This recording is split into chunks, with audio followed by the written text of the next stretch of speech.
Urine के test कैसे करना है। तो यहाँ पर है, पहले तो मैं श्लोक बता देती हूँ कि कुछ लोग को रेफरेंस चाहिए होता है। यो रत्नाकर का है।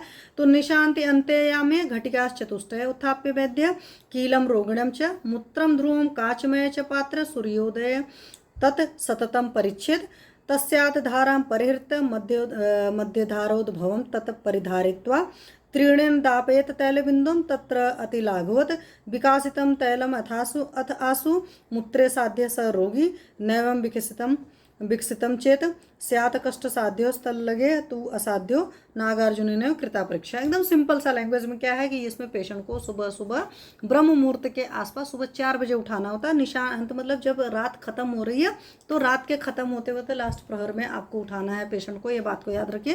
तो अधिकतर नॉर्मली पेशेंट को इसमें 3-4 बजे उठाया जाता है। 3-4 बजे उठा करके क्या किया जाता है, यूरिन की शुरुआत की धार और लास्ट की धार को नहीं लिया जाता, तो बीच वाली धार को एक कांच के पात्र में, कांच का पात्र पक्का सी बात है आपका पात्र सही होना चाहिए, मतलब फ्रेश होना चाहिए, साफ सुथरा होना चाहिए।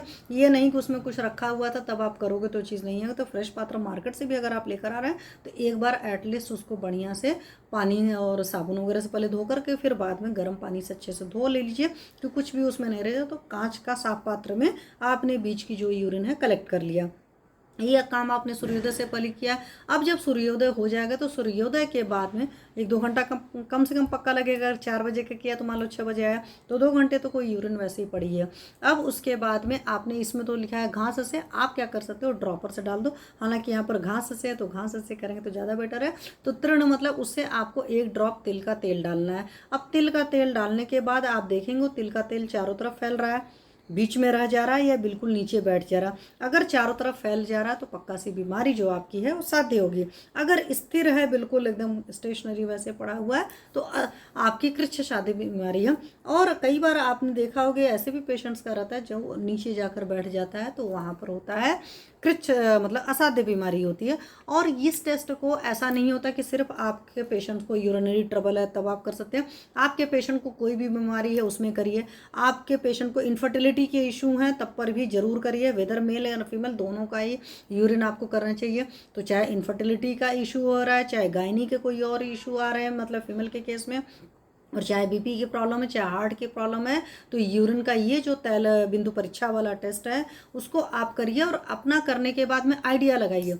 और अगर आपको लगता है कि नहीं एक बार में नहीं आ रहा तो इसको वीकली भी रिपीट कर सकते हैं इस टेस्ट को। और टेस्ट क्योंकि आप मेडिसिन दे रहे हो तो मेडिसिन देने से पहले क्या हालत था अपना एक जगह डायरी में पक्का सी बात है नोट करके रखिए। चाहे तो आप उसकी 1 मिनट की या कुछ सेकंड की एक वीडियो भी बना सकते हो, वो आपके पास पर्टिकुलर पेशेंट वाइज चीज़ पड़ी रहेगी।